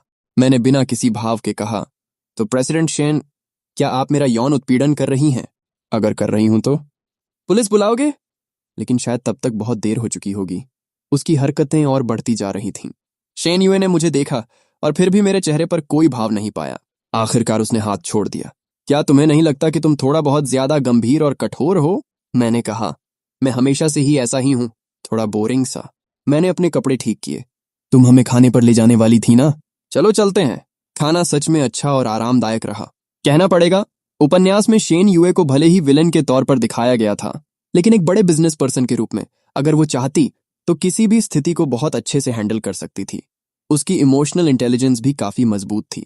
खाने के बाद मेरे गोद लेने वाले माँ बाप ने उम्र का अंतर होने के बावजूद शेन युए को एक करीबी दोस्त मान लिया। अब वो उसे शाओ वेई कहकर बहुत अपनापन दिखा रहे थे। उन्होंने तो यहां तक तय कर लिया कि 2 दिन और रुककर युनजिंग घूम लेंगे। एडमिशन के दिन शेन युए खुद मुझे छोड़ने के लिए तैयार हो गई। मेरे गोद लेने वाले माँ बाप के लिए मैंने उसे समझाकर पहले ही युनजिंग के फेमस जगहों पर घूमने भेज दिया था, उसके अपने लोगों के साथ। शेन युए मेरे साथ नहीं गई। वो मेरे साथ ही कैंपस में घूमती रही। ये चेन, तुम सच में पढ़ाई में बहुत अच्छे हो। उसने पहले ही मेरे स्कोर देख लिए थे। उसे पता था कि मैं स्कॉलरशिप स्टूडेंट हूं, लेकिन फिर भी उसे उम्मीद नहीं थी कि मैं इतना अच्छा करूंगा। इस बातचीत के दौरान मुझे शेन युए के बारे में भी काफी कुछ पता चला। जैसे उसकी बैकग्राउंड भी मेरी जैसी ही थी, लेकिन वो बदली नहीं गई थी। उसे बचपन में ही शेन परिवार के दुश्मनों ने किडनैप कर लिया था। वो कई साल बाद किशोर उम्र में वापस मिली थी। उसने जो बचपन में सहा था, वो किसी भी तरह मेरे दर्द से कम नहीं था। हालांकि वो कई दिनों तक स्कूल नहीं गई, लेकिन शेन परिवार में ऊपर तक पहुंचने की वजह उसकी खुद की पढ़ाई, मेहनत और नेचुरल टैलेंट था। लंबे समय तक के अत्याचार और भटकाव के कारण उसके अंदर बाइपोलर जैसी समस्या विकसित हो गई थी। उसका गुस्सा बहुत तेज था। छोटी छोटी बातों पर लड़ाई हो जाती थी। लेकिन अच्छी बात यह थी कि उसने अब तक मुझे कभी मारा नहीं था। पढ़ाई इंसान को शांत करती है, दिमाग को साफ करती है और दिल को स्थिर रखती है। उसने हल्के से कहा, तुम्हारी किस्मत अच्छी है। तुम्हें एक ऐसे परिवार में बेचा गया जो तुम्हें पढ़ने भी देता है। वो सोच रही थी कि मुझे नौकरानी ने ई परिवार को बेच दिया था। मैंने मुंह परिवार को जो कहानी पहले सुनाई थी, उसे फिर से और भी विस्तार से दोहरा दिया। आखिर ये इस बात का जरूरी हिस्सा था कि मुख्य विलेन को थोड़ा सा इंसानियत महसूस करवाई जा सके। जब मैं 6 साल का था, उन्होंने मुझे लगभग मार ही दिया था। मैंने पुलिस को बुलाया। उसके बाद राज्य ने मुझे अनाथालय से मेरे गोद लेने वाले माँ बाप के पास भेज दिया। एक बार मुझे सुअरों के बाड़े में डाल दिया गया था। मैं वहां से बचकर निकला। लगभग मुझे खा ही लिया गया था। वो शांत होकर सुनती रही। फिर उसने मेरी दाहिनी टांग को देखा। समझ में आता है। अब उसे साफ दिख रहा था कि मेरे चलने में थोड़ी दिक्कत क्यों है, लेकिन क्योंकि मामला निजी था, उसने पहले कभी पूछा नहीं था। फिर उसकी नजर मुझ पर टिक गई। तुम्हें उनसे नफरत नहीं है? मुंह परिवार वाली उस घटना को देखकर भी वो अभी भी मेरा रुख जानना चाहती थी। मैंने साफ कहा, बिल्कुल है। मैंने उस तस्करी करने वाले जोड़े को जेल भिजवा दिया है। इसे मैं अपना बदला मानता हूं। शेन युए ने हल्के से सिर हिलाया। खुद बदला लेना बुरा नहीं है, उसने फिर शांत स्वर में कहा। मेरी तुलना में तो यह बहुत हल्का तरीका है। मैंने उसकी तरफ देखा। उसने तो अपने तरीके से उन लोगों को मेडिकल कॉरपोरेशन तक बेच दिया था जिन्होंने उसे तकलीफ दी थी। मुंह परिवार का क्या? तुम उन्हें वापस पाना चाहते हो? मैंने सिर हिला दिया। वापस जाकर क्या करूं?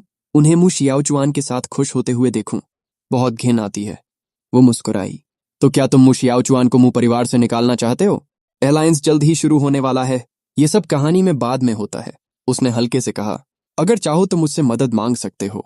उसका चेहरा काफी संतुष्ट लग रहा था। वो बालों को उंगलियों से घुमा रही थी। अभी नहीं। मैंने उसकी तरफ देखा। मन में आया, अगर ये पागल नहीं होती तो सच में देखने में बहुत अच्छी लगती है। मैंने कहा, जब जरूरत होगी तब मांग लूंगा। ठीक है, मैं इंतजार करूंगी। यूनिवर्सिटी कैंपस की हवा बाहर से ज्यादा साफ लग रही थी। मैंने सारे परेशान करने वाले मामलों को फिलहाल दिमाग से निकाल दिया। अब बस मुझे अपनी यूनिवर्सिटी लाइफ शुरू करनी थी। शेन युए मुझे हॉस्टल तक छोड़कर चली गई। इसके बाद मेरे रूममेट्स आ गए। सब लोग काफी मिलनसार लग रहे थे। मेरे रूममेट्स सभी अच्छे लगे। हमने अपने अपने बेड सेट किए, डेस्क साफ की और फिर सबने मिलकर कैंटीन चलने का फैसला किया। लेकिन जैसे ही हम हॉस्टल से बाहर निकले, थोड़ी ही दूर गए थे कि सामने एक जाना पहचाना नजारा दिखा। मू शियाओचुआन अपने बड़े बड़े बैग्स के साथ हॉस्टल की तरफ आ रहा था और उसके साथ पूरा मू परिवार भी था। मू पिता, मू माँ, बड़ी बहन, दूसरी बहन, सबके हाथ में सामान था और मू शियाओचुआन बीच में आराम से खाली हाथ चल रहा था। एक नजर में ही समझ आ रहा था ये कितना लाड प्यार में पला हुआ यंग मास्टर है। जैसे ही मू परिवार की नजर मुझ पर पड़ी, सब एकदम चुप हो गए। उनके चेहरों पर साफ झिझक दिख रही थी। मैंने बस एक बार उन्हें देखा और सीधे उनके पास से निकल गया, जैसे वो मेरे लिए बिल्कुल अजनबी हों। तभी दूसरी बहन की आवाज आई, मू चेन, ये क्या बर्ताव है? माँ बाप दिखे हैं, नमस्ते तक नहीं कर सकते? मैंने पलट कर भी नहीं देखा। मू युए युए गुस्से से फट पड़ी। उसने हाथ का सामान जमीन पर फेंका और मेरे पीछे दौड़ी। मैं तुमसे बात कर रही हूँ। बहरे हो क्या? तुम्हें कोई तहजीब नहीं है? मैंने शांत स्वर में कहा। मेरा नाम ये चेन है, आप गलत इंसान से बात कर रही हैं। वो और भड़क गई। तुम ये नाटक कब तक करोगे? शियाओचुआन तुमसे कहीं ज्यादा समझदार है। उसका गुस्सा बिल्कुल काबू में नहीं था। जब माँ बाप ने तुम्हें बुलाया तो जवाब क्यों नहीं दिया? बड़ी बहन के मैसेज का भी जवाब नहीं, मेरा कॉल भी काट दिया। मैंने सीधा कहा, तुम्हें जिस पर इतना प्यार लुटाना है उसी छोटे भाई के पास जाओ, मुझे परेशान मत करो।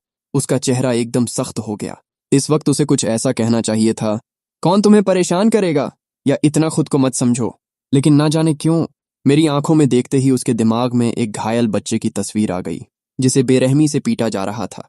उसका दिल अचानक से कस गया और वो कुछ बोल ही नहीं पाई। तभी बाकी मुंह परिवार भी पास आ गया। मुंह माँ ने धीरे से पूछा, ये चेन एडमिशन हो गया? सामान रख लिया? कुछ चाहिए तो माँ बता सकती है। वो एक तरफ अपने पूरे परिवार को देख रही थी और दूसरी तरफ मैं अकेला खड़ा था। उसके दिल में हल्का सा दर्द उठा। माँ तुम्हारे लिए नए कपड़े लाई हैं और तुम्हारा कमरा भी साफ कर दिया है। तुम घर कब आओगे? मैंने सीधा जवाब दिया, जरूरत नहीं है। तुम्हारे गोद लेने वाले माँ बाप कहाँ हैं? तुम तो कहते थे वो तुम्हें बहुत अच्छा रखते हैं। वो तुम्हें छोड़ने क्यों नहीं आए? मुझ पर माँ के लिए ऐसा ठंडा रवैया देखकर दूसरी बहन फिर से गुस्सा हो गई।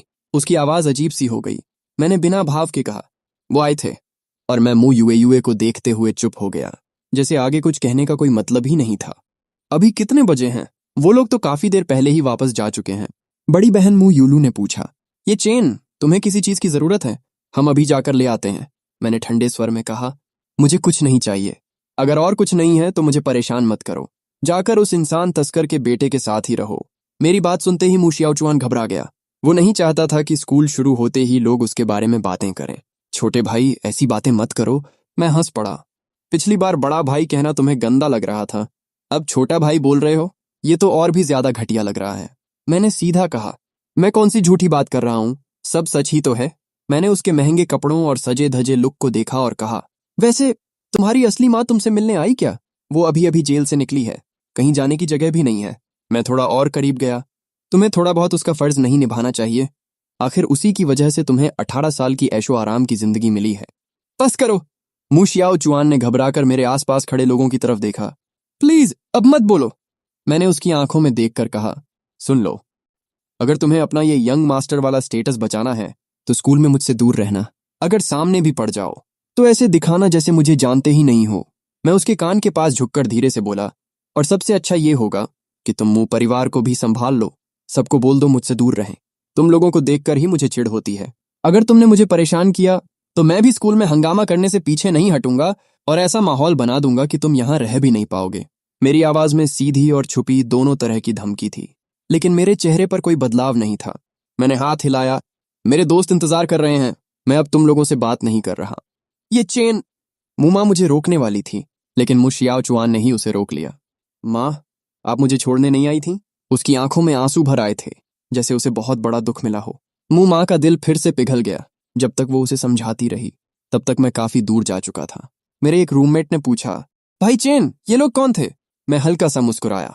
एक ड्रामेबाज कहानी के मुख्य किरदार। मैंने मजाक में बात टाल दी। आज कॉलेज का पहला दिन था।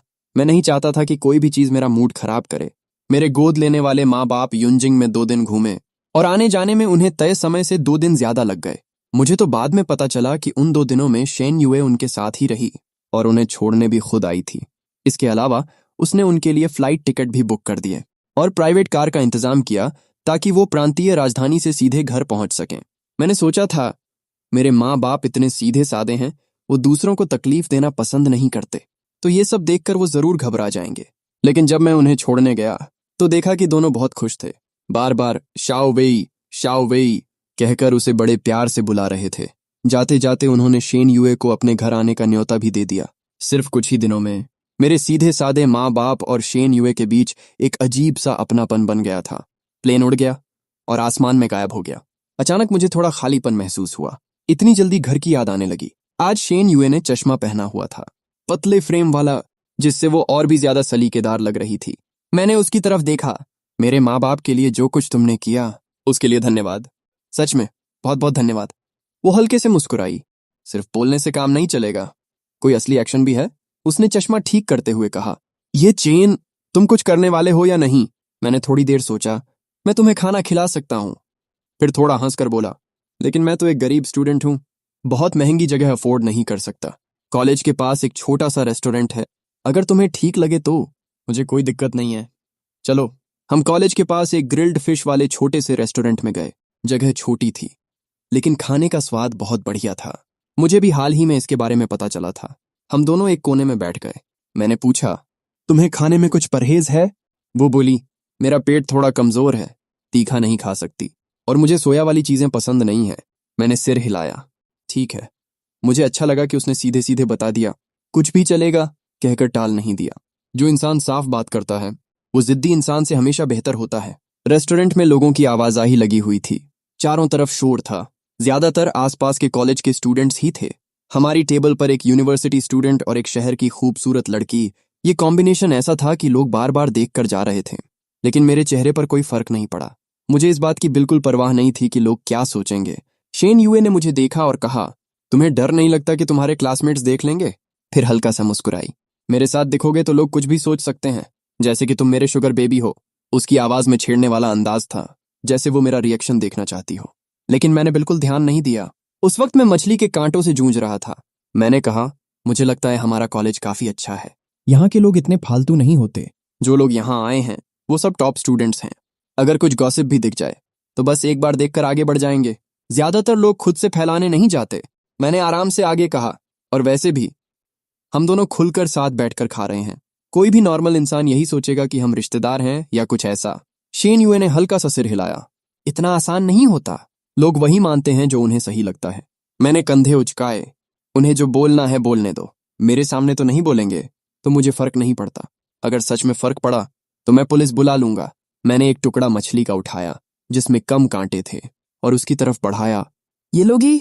मैंने देखा था कि वो ज्यादा खा रही थी, तो लगा शायद उसे कांटे निकालना नहीं आता।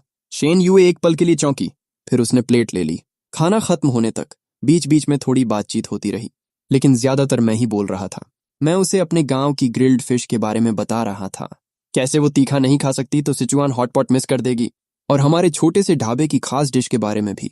शेन यूए को लग रहा था कि मेरी बातें किसी जादू जैसी हैं। आसपास का शोर जैसे गायब हो गया हो और मेरी हर बात साफ साफ उसके कानों और दिल तक पहुंच रही हो। मेरी आवाज का उतार चढ़ाव, हर शब्द, सब सीधे उसके अंदर उतर रहा था। उसे पहली बार लगा कि किसी की बातें सुनना बोरिंग नहीं बल्कि सुकून देने वाला भी हो सकता है।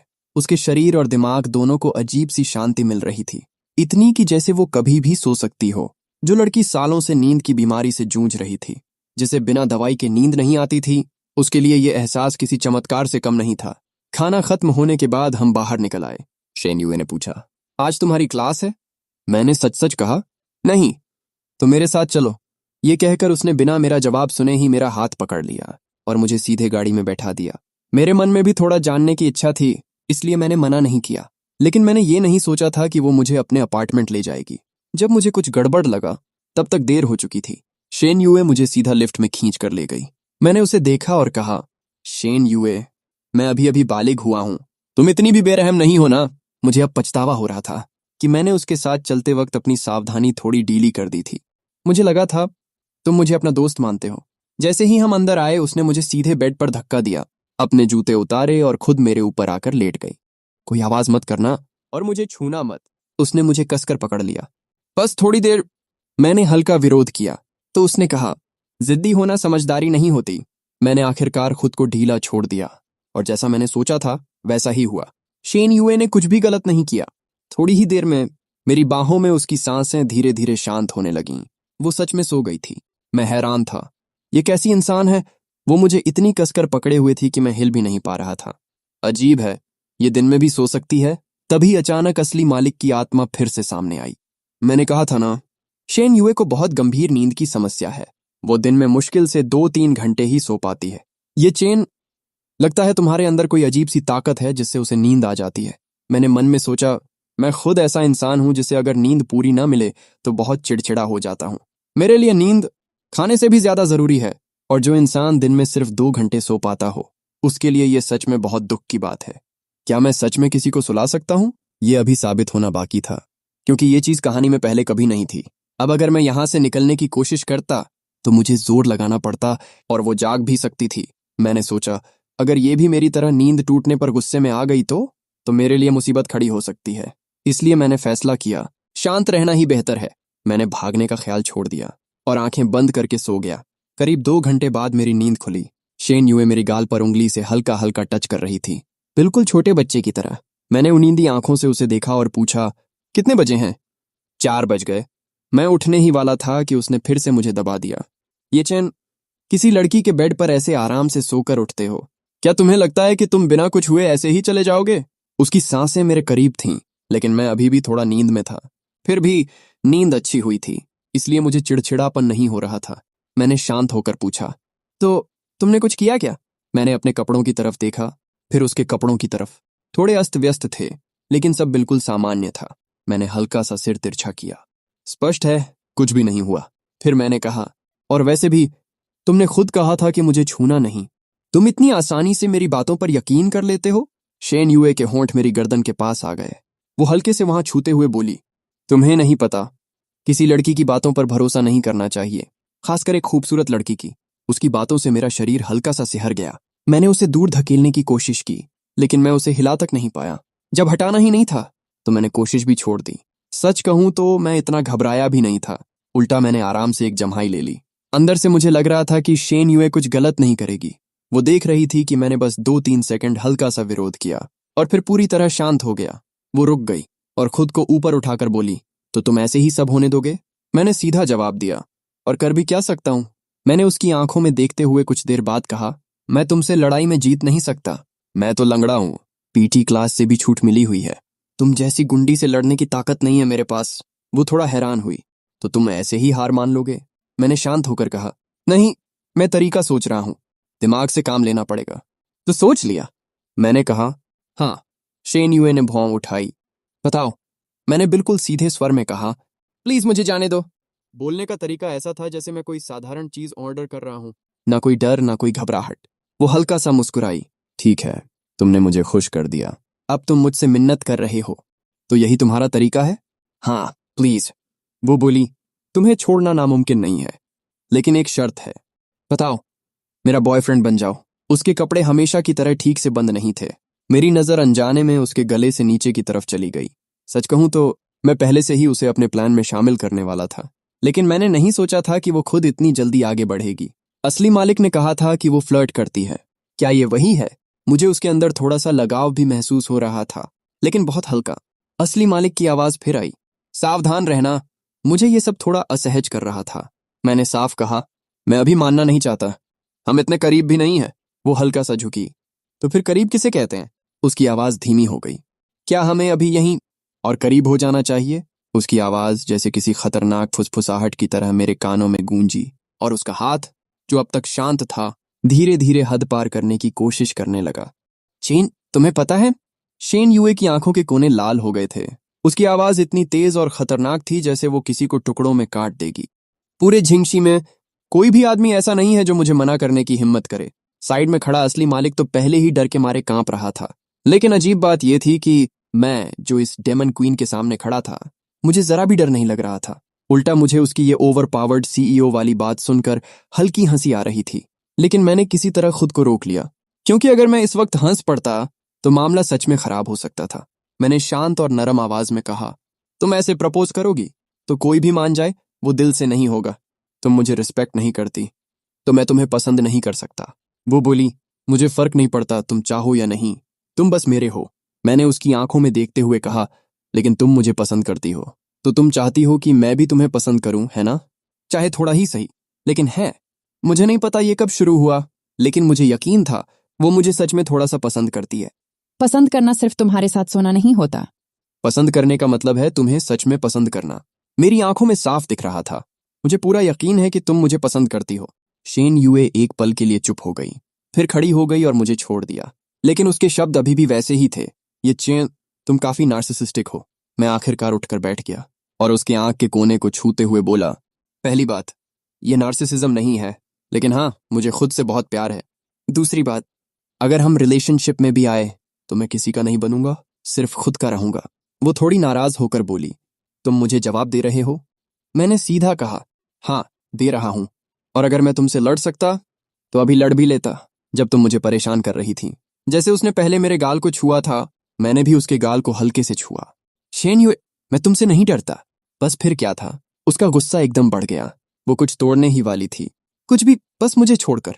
लेकिन उसी पल उसका गुस्सा अचानक पूरी तरह खत्म हो गया, क्योंकि मैंने उसे किस कर लिया, बहुत हल्का सा, जैसे पानी की सतह को छूता हुआ कोई कीड़ा। शेन युए पूरी तरह चौंक गई। मैंने धीरे से कहा, मुझे लगता है तुम्हें नॉर्मल रिलेशनशिप करना आता ही नहीं। मैंने उसी जगह को उंगली से छुआ जहां मैंने उसे किस किया था। पहली बार मेरे चेहरे पर हल्की परेशानी दिखी। लेकिन तुम सीख सकती हो। जैसे तुम मेरे पेरेंट्स से बात करती हो, वैसे ही नॉर्मल तरीके से भी बात कर सकती हो। बस अगर तुम सीखना चाहो। वो मेरी ठुड्डी पकड़कर बोली, तुम्हें लगता है मैं इतनी आसानी से बात करने वाली हूं? ये चैन, क्या मैंने तुम्हें यह भ्रम दे दिया कि मैं अच्छी इंसान हूं? उसकी आवाज अभी भी सख्त थी, लेकिन अब उसमें पहले जैसी खतरनाक धार नहीं थी। मैंने एक बार पलक झपकाई और ध्यान से महसूस किया। हालांकि वो मेरी ठुड्डी पकड़े हुई थी, लेकिन उसने बिल्कुल भी जोर नहीं लगाया था। जरा भी दर्द नहीं हो रहा था। तो मैंने सोचा, अभी के लिए इसे माफ किया जा सकता है। मैंने शांत आवाज में कहा, मेरी नजर में तुम बहुत बहुत अच्छी हो। मेरे माता पिता के अलावा तुम ही हो जो मेरे साथ सबसे अच्छा व्यवहार करती हो। मैंने बिल्कुल सीधे और शांत तरीके से ये बात कही, लेकिन ये बात सुनकर शेन युए खुद ही हैरान रह गई। मैं इसके साथ अच्छा व्यवहार करती हूँ? उसने मन ही मन सोचा। 2 दिन तक इसके माता पिता का ख्याल रखा, लेकिन उसके अलावा तो उसने इसके लिए कुछ किया ही नहीं। उल्टा अभी थोड़ी देर पहले तो वो इसे परेशान कर रही थी। तो क्या सच में इसकी जिंदगी में कोई उससे बेहतर नहीं रहा? ये सोचते ही शेन युए के गले में जैसे कुछ अटक गया। मैंने फिर कहा, ऐसा करते हैं, अगर तुम नहीं सीखना चाहती तो मैं सीख लेता हूं। हालांकि मैं भी कभी रिलेशनशिप में नहीं रहा, लेकिन सीखना इतना मुश्किल नहीं होना चाहिए। मैंने धीरे से उसका हाथ पकड़ा जो मेरी ठुड्डी को पकड़े हुए था, और अपना चेहरा उसकी हथेली से हल्का सा छुआ। शेन युए, हम एक नॉर्मल रिलेशनशिप ट्राई करें? मुझे तुम्हें परस्यू करने दो, ठीक है? वापस आते समय असली मालिक की आत्मा लगातार बोलती ही जा रही थी। वो पूरी तरह हिल चुका था। उसके लिए यह समझना मुश्किल था कि इतनी खतरनाक इंसान के सामने मैं न सिर्फ शांत कैसे रहा, बल्कि उल्टा उसी के साथ फ्लर्ट भी करने लगा। जब उसे मेरी बात याद आई, मुझे तुम्हें परस्यू करने दो, और शेन युए का वो शॉक्ड चेहरा, तो उसे थोड़ा सुकून मिला। देखा, सिर्फ मैं ही नहीं हूं जिसने ये पहली बार देखा है। वो फिर पूछ बैठा, तुम्हें उससे बिल्कुल डर नहीं लगता? जब वो गुस्सा होती है तो मैं जैसा भूत भी डर जाता हूं। मैंने सीधा जवाब दिया, डरने वाली क्या बात है? पुराना तुम बेवकूफ था, अनाड़ी था, और थोड़ा कड़वा भी था। लेकिन उसने तुम्हें मारा तो नहीं है ना? और वैसे भी हर एंगल से देखो, मैं तुमसे ज्यादा पसंद आने वाला हूं, है ना? अगले कुछ दिनों में स्कूल जाने के अलावा मैं रोज शेन युए से बात करता था। हर दिन गुड मॉर्निंग। आज भी तुम्हें याद करने वाला एक और दिन शुरू हो गया। आज दोपहर का एग फ्राइड राइस ठीक था, लेकिन मेरे जैसा नहीं। कभी मेरा बनाया हुआ खाना ट्राई करोगी? गुड नाइट, मीठे सपने देखना, और हो सके तो मेरे बारे में। हर दिन यही चलता रहा। शेन युए हमेशा जवाब देती थी, लेकिन उसके मैसेज बहुत ठंडे होते थे। कभी कभी मुझे लगता, क्या मैं ज्यादा ही आगे बढ़ रहा हूं? कहीं वो परेशान तो नहीं हो रही? लेकिन फिर लगा, ऐसा नहीं है। अगर शेन युए को मैं सच में परेशान करता तो वो कब की मुझे ब्लॉक कर चुकी होती। और वैसे भी जो 2-4 शब्द वो भेजती थी, अगर कोई और भेजता तो वो सिर्फ औपचारिक लगता, लेकिन शेन युए के लिए वो भी बहुत खास था। जल्दी ही कहानी का एक अहम हिस्सा आ गया, मेरी असली माँ का बर्थडे पार्टी। किताब में ये काफी बड़ा इवेंट था, लेकिन मेरी नजर में ये सब बहुत बोरिंग था। बस वही असली और नकली बेटे की लड़ाई, और वजह सिर्फ एक कपड़ा। इस पार्टी में हम दोनों को आना ही था। मुशाओ चुआन ने एक महंगा डिजाइनर सूट पहना हुआ था, और मेरे पास बस एक साधारण रेडीमेड कपड़ा था। उसका सूट तो बहुत पहले से तैयार कराया गया था, और मैं तो अभी कुछ ही दिनों पहले वापस आया था, तो मेरा कस्टम सूट न बन पाना बिल्कुल नॉर्मल था। लेकिन फिर भी मुशाओ चुआन और उसके चमचे मुझे ताना मारने लगे, मजाक उड़ाने लगे।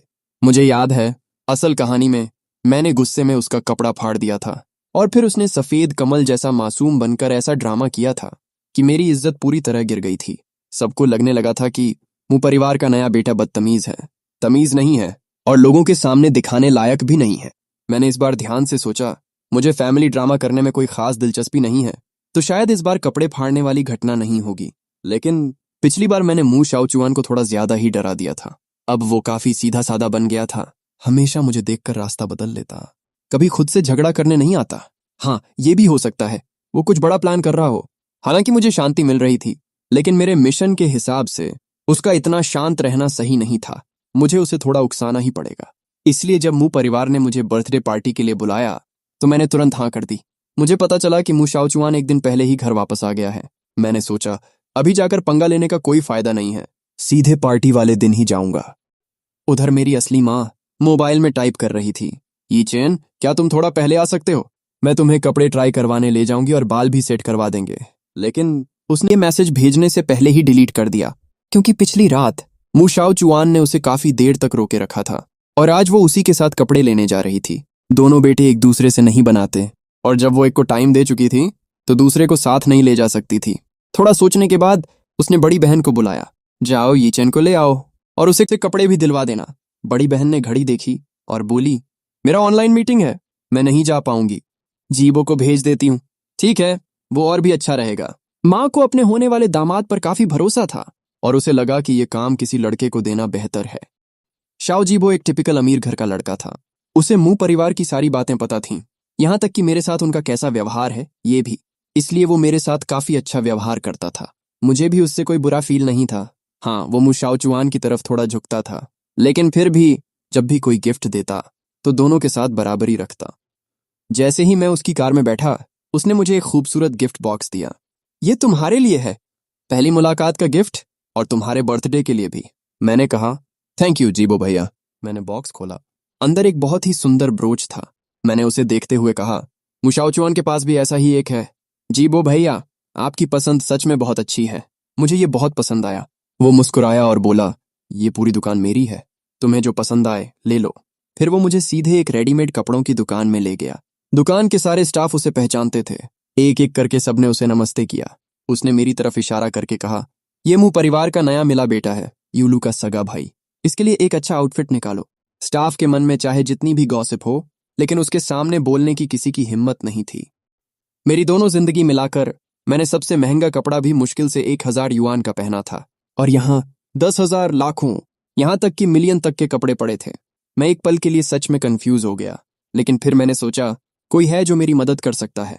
मैंने तुरंत 3 आउटफिट चुने जो मुझे अच्छे लगे, उनकी फोटो ली और शेन यूए को भेज दी। आज मुंह परिवार की बर्थडे पार्टी में जा रहा हूं, समझ नहीं आ रहा कौन सा पहनूं, तुम चुन दो। उधर शेन यूए अभी अभी किसी को पीट कर खत्म हुई थी। फोन पर मेरा मैसेज देखा तो उसने हाथ में पकड़ा बेसबॉल बैट एक तरफ फेंक दिया और थोड़ा साइड में जाकर खड़ी हो गई। मेरे भेजे हुए कपड़ों की फोटो देखी, अपने होंठ के कोने से खून पोंछा और बस इतना रिप्लाई किया, पहनो और दिखाओ। मेरे पास और कोई ऑप्शन नहीं था, तो मैंने तीनों कपड़े ट्राई किए। हाल ही में कई बड़े इवेंट्स चल रहे थे, इसलिए दुकान के नए मॉडल के कपड़े सब उधार जा चुके थे। लेकिन जो भी थे सब क्लासिक और बहुत शानदार थे, कुछ तो पुराने लेकिन बेहद खास डिजाइन थे। स्टाफ हर बार कपड़े बदलवाते हुए मुझे देखकर हैरान हो रहा था। जब हेयर स्टाइल भी सेट हो गया तो मेरा लुक पूरी तरह बदल गया। मुंह शाओचुआन का चेहरा ठंडी हवा और चांद जैसा शांत था, उसमें एक पढ़ाकू वाला एहसास था, लेकिन मैं पूरी तरह तैयार होने के बाद एकदम अलग ही दिख रहा था। स्मार्ट, एलिगेंट, इतना हैंडसम कि कोई नजरअंदाज ही नहीं कर सकता।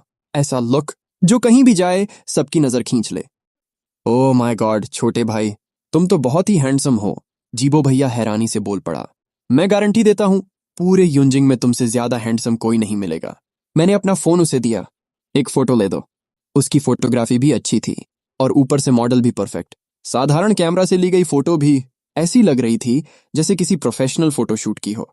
वो सच में हैरान हो गया। मुझे अभी के अभी तुम्हें मॉडल के तौर पर साइन कर लेना चाहिए। फिर थोड़ा अफसोस से बोला, काश दुकान के नए और बेस्ट कपड़े भी यहाँ होते तो तुम्हारे साथ एकदम परफेक्ट ऐड बन। मैंने हर आउटफिट की 2-2 फोटो चुनी और शेन यूए को भेज दी। तुम्हें कौन सी पसंद है? उधर शेन यूए ने फोटो देखी और काफी देर तक बस उन्हें घूरती रही। मन ही मन सोच रही थी, ये हर कपड़े में इतना हैंडसम क्यों लग रहा है? लेकिन उसके हाथों ने जो रिप्लाई किया वो था, ठीक ठाक है, नीला वाला ठीक है, बाकी 2 थोड़े ज्यादा मैच्योर लग रहे हैं। मैंने उसके इस आधे अधूरे झूठ को सीधे इग्नोर कर दिया, क्योंकि मुझे भी वही नीला वाला सबसे अच्छा लगा था। मैंने वही पहन लिया। स्टाफ ने फिर से मेरे बाल सेट किए। जीबो भैया खुद को रोक नहीं पाया। ये चेन, तुम तो सच में मॉडल बनने के लिए ही पैदा हुए हो। एक और फोटो लेनी पड़ेगी। हेयर स्टाइल पूरा होने के बाद मैंने एक और फोटो ली और शेन यूए को भेज दी। वो फोटो देखते ही शेन यूए फिर से दांत पीसने लगी। रात को मैं और जीबो भैया मुंह परिवार की पार्टी में पहुंचे, और जैसा सोचा था हम तुरंत सबकी नजरों का केंद्र बन गए। पार्टी में लोग आपस में बातें कर रहे थे। कौन आया है? सुना है मुंह परिवार का नया मिला बेटा है, लेकिन अंदर की कहानी को लेकर हर किसी के पास अलग अलग अफवाहें थीं। यहां तक कि मुंह परिवार के लोग भी मुझे देखकर एक पल के लिए चौंक गए। दूर खड़ा मुंह शाओचुआन, जो अपने दोस्तों से बात कर रहा था, जैसे ही उसने मुझे देखा उसका चेहरा एकदम पीला पड़ गया। बड़ी बहन मुयूलू ने कहा, ये चेन, आज तुम बहुत हैंडसम लग रहे हो। उसे खुद भी उम्मीद नहीं थी कि छोटे शहर में पला उसका भाई इतना अच्छा दिख सकता है और इतना अलग ऑरा रखता है। उसने बगल में खड़े जीबो से कहा, जीबो थैंक यू, तुमने मेरे भाई को इतना अच्छा तैयार किया। जीबो ने गर्व से ठुड्डी उठाई। ये तो बनता है, लेकिन असली बात यह है कि मेरे साले की बेस ही इतनी अच्छी है। थोड़ी सी स्टाइलिंग और ये रिजल्ट। मैंने बस हल्का सा सिर हिलाकर सभी को एक पोलाइट और दूरी वाला नमस्ते किया। मेरा प्लान था कुछ स्नैक्स लेकर किसी कोने में चुपचाप बैठ जाऊं, लेकिन तभी मेरी असली माँ ने मुझे बुला लिया। आज वो मुझे सबके सामने इंट्रोड्यूस करना चाहती थी। कोई अलग से सेरेमनी नहीं रखी गई थी, तो उन्होंने यही बर्थडे पार्टी में ही ये काम करने का फैसला किया। मैं उनके पीछे पीछे चलता गया, हर एक को अंकल आंटी कहकर बुलाता गया। न ज्यादा अपनापन, न दूरी, बस एक सामान्य शिष्टाचार। लोग तारीफ करने लगे, एक साथ इतनी खुशियां, और आपके बच्चे भी इतने टैलेंटेड। सुना है आपका ये छोटा बेटा भी जिंग यूनिवर्सिटी में है और टॉपर भी है। इतना हैंडसम और इतना अच्छा पर्सनैलिटी, कोई हैरानी नहीं कि ये झिंगिया जैसा दिखता है। दोनों भाई साथ में खड़े हों तो कौन प्रभावित नहीं होगा। काश मेरे भी ऐसे दो बेटे होते। हर बार जब लोग मुझे और मुंह शाओचुआन को साथ में तुलना करते, बाहर से तो मुंह माता पिता कुछ नहीं दिखाते थे, लेकिन अंदर से वे दोनों बहुत ज्यादा बेचैन हो जाते थे। लेकिन अच्छा ये था कि मैं हमेशा बाहर से बहुत शांत दिखता था। मैं ज्यादा बोलता नहीं था, लेकिन मेरा तरीका और बर्ताव ऐसा था कि लोग मुझे सलीकेदार और संभला हुआ समझते थे। इस तरह अचानक सामने आए इस यंग मास्टर मुंह की इमेज सबके दिमाग में काफी अच्छी बन गई। कुछ लोग ऐसे भी थे जो इधर उधर की बातें पूछने लगे। मुंह फैमिली का दूसरा बेटा आखिर बाहर कैसे भटकता रहा। पता नहीं, शायद मेरी ये शांत वाली छवि देखकर उस कपल ने सबको ये कह दिया कि हम दोनों असल में जुड़वां भाई हैं, और उस साल हम में से एक खो गया था। मैंने हाथ में वाइन ग्लास घुमाते हुए उन दोनों को देखा, जो मुझसे नजर मिलाने की हिम्मत भी नहीं कर पा रहे थे, और मैंने चेहरे पर गहरी निराशा दिखा दी। ये चेन, इस बारे में हम बाद में ठीक से बात करेंगे। मदर मुंह घबराकर बात संभालने की कोशिश करने लगी। उन्हें डर था कि कहीं पार्टी का माहौल खराब ना हो जाए। तभी मुंह शियाओचुआन के पास खड़ा एक चमचा बोला, शियाओचुआन, वो तो बस एक नाजायज बेटा है, बस दिखने में ठीक ठाक है। देखा है उसने क्या पहना है? सब 2 साल पुराना लग रहा है। कितना दिखावा कर रहा है। और उसके पैर को क्या हुआ है? थोड़ा अजीब चल रहा है। कहीं लंगड़ा तो नहीं? कपड़े देखकर ही समझ आ रहा है कि अभी अभी मिला है। वैसे भी कोई हमारे शियाओचुआन से मुकाबला नहीं कर सकता। हमारा शियाओचुआन तो इस सीजन का लेटेस्ट मॉडल पहन रहा है। बड़े बड़े सेलिब्रिटी को भी ये आसानी से नहीं मिलता। सुना है उसकी माँ ने सीधे उसके लिए खरीद लिया। कितना लकी है। साइड से झांगदान भी बोल पड़ा, ऐसा मत बोलो उसके बारे में, अगर उसने सुन लिया तो उसे बुरा लगेगा। मुंह शियाओचुआन ने नकली घबराहट दिखाते हुए कहा, वो पहली बार ऐसे इवेंट में आया है तो नर्वस होगा। मैं जाकर उसे देखता हूं। शियाओचुआन, तुम बहुत ही अच्छे हो। उसके चमचे दोनों तरफ से उसके साथ चल पड़े। जैसे ही शियाओ जीबो ने उसे आते देखा, वो भी आगे बढ़कर मिला। भैया जीबो! मुंह शियाओचुआन ने मीठी आवाज में पुकारा। तुम यहां क्यों आए हो? शियाओ जीबो ने प्यार से उसके सिर पर हाथ फेरा। मैं अपने जीजा से मिलने आया हूं। फिर उसने थोड़ा दूर खड़े उस हैंडसम लड़के की तरफ देखा, थोड़ा सतर्क हुआ और मुंह शियाओचुआन से बोला, वो तुम्हें ज्यादा पसंद करता नहीं लग रहा। बेहतर है तुम उसके पास मत जाओ। मुझे पता है। मुंह शियाओचुआन ने धीरे से मुट्ठी भींची, चेहरा बिल्कुल बेचारा सा बना लिया। लेकिन इससे मम्मी पापा के लिए चीजें मुश्किल हो जाएंगी। वो नहीं चाहते कि हम दोनों के बीच झगड़ा हो। मैं भी नहीं चाहता कि वो दुखी हों। इसलिए मैं कुछ करना चाहता हूं ताकि हमारे बीच सब ठीक हो जाए। तुम हमेशा जरूरत से ज्यादा समझदार बनते हो। ये अच्छी बात नहीं है। इससे तुम्हें ही नुकसान होगा। शियाओ जीबो ने आह भरते हुए कहा, तुम्हारा भाई तो सच में बहुत हैंडसम है। मेरा तो दिल कर रहा है उसे अपने लिए मॉडल बना लूं। आज जितना वो मुझे देख रहा था, उतना ही खुश होता जा रहा था, और मुंह सिस्टर्स के साथ इस बारे में बात भी कर रहा था। मेरी मदद करो ना उससे बात करने में। उसका ज्यादा टाइम भी नहीं लगेगा। बस वीकेंड पर मेरे पास आना होगा। भाई जीबो, आप खुद बोलोगे तो ज्यादा असर होगा। दूसरी तरफ मुझे शुरू से ही कुछ अजीब लग रहा था। हालांकि मेरी सेकंड सिस्टर हमेशा ऐसा दिखाती थी जैसे उसे मेरी कोई परवाह नहीं, लेकिन आज उसकी नजरें मुझसे एक पल के लिए भी नहीं हट रही थीं। जैसे ही मैंने वाइन ग्लास नीचे रखा, उसके चेहरे की मुस्कान भी गायब हो गई। उसे लग गया कि कुछ ठीक नहीं है। जाकर देखो, उसने सोचा। तो इससे पहले कि मैं कुछ बड़ा करता, मू फैमिली के लोग, जिनमें शियाओ जीबो भी था, सब मेरे आसपास इकट्ठा हो गए। ये चैन, आज तुम बहुत हैंडसम लग रहे हो, मू शियाओ चुआन ने मेरे कपड़ों की तरफ देखते हुए कहा। क्या ये कपड़े माँ ने तुम्हारे लिए चुने हैं? तुम पर बहुत अच्छे लग रहे हैं। पास खड़ा चमचा हंस पड़ा। अच्छे लग रहे हैं? अरे ये तो उस पर एकदम फिट बैठ रहे हैं। लुलू, मुशियाओ चुआन ने उसे इशारे से चुप कराया। ये चैन, लुलू का मतलब तुम्हें चिढ़ाना नहीं था, बुरा मत मानना। मुझे पता था वो क्या कहना चाहता है, लेकिन मुझे पूछने का मन नहीं था। पर अगर मैं नहीं पूछता तो कोई और जरूर पूछता, जैसे कि शियाओ जीबो, जिसने खुद मेरे लिए ये कपड़े तैयार करवाए थे। नहीं, मतलब क्या है? कपड़ों में क्या दिक्कत है? नहीं। मुशियाओ चुआन बार बार हाथ हिलाने लगा। तभी कोई बोला, शियाओ चुआन, तुम इससे डर क्यों रहे हो? पुराने और आउटडेटेड सूट पहनकर भी इतना दिखावा कर रहा है। और हाँ, ये लंगड़ा भी है। इसे डर नहीं लगता कि ये मू फैमिली की इज्जत खराब कर रहा है? वुलू सच में एक बढ़िया हथियार था, इतना बेवकूफ और उतना ही जहरीला। शियाओ जीबो का चेहरा एकदम से खराब हो गया था, लेकिन उस वक्त किसी ने ध्यान नहीं दिया, क्योंकि सबकी नजरें मेरे सूट और मेरे पैर पर थीं, और मू फैमिली के लोगों के चेहरे तो उससे भी ज्यादा खराब हो गए थे। इतनी सारी घूरती नजरों के बीच मेरे पास खड़ा असली मालिक, जो जैसे मेरी पुरानी यादों का साया था, डर के मारे सिमट गया था। उसे अपने पिछले जीवन की वही यादें फिर से ट्रिगर हो रही थीं, लेकिन मैं बिल्कुल शांत था। अगर ध्यान से देखा जाए तो, अरे ये तो सच है। यंग मास्टर मू का सूट तो इस साल के काई फैमिली का लेटेस्ट मॉडल है ना? हाँ बिल्कुल। और हमारा शियाओ चुआन जो पहन रहा है, वो तो ग्लोबल लिमिटेड एडिशन है, मास्टर ने खुद हाथ से बनाया है। कौन कहता है हमारा शियाओ चुआन असली यंग मास्टर नहीं है? कुछ लोगों की तरह नहीं, जो बेकार और नाजायज औलाद होते हैं। वुलू ने अपनी सबसे बड़ी चाल चल दी, लेकिन इस बार मू शियाओ चुआन सच में घबरा गया। चुप हो जाओ, बेकार की बातें मत करो। मेरा भाई ऐसा नहीं है।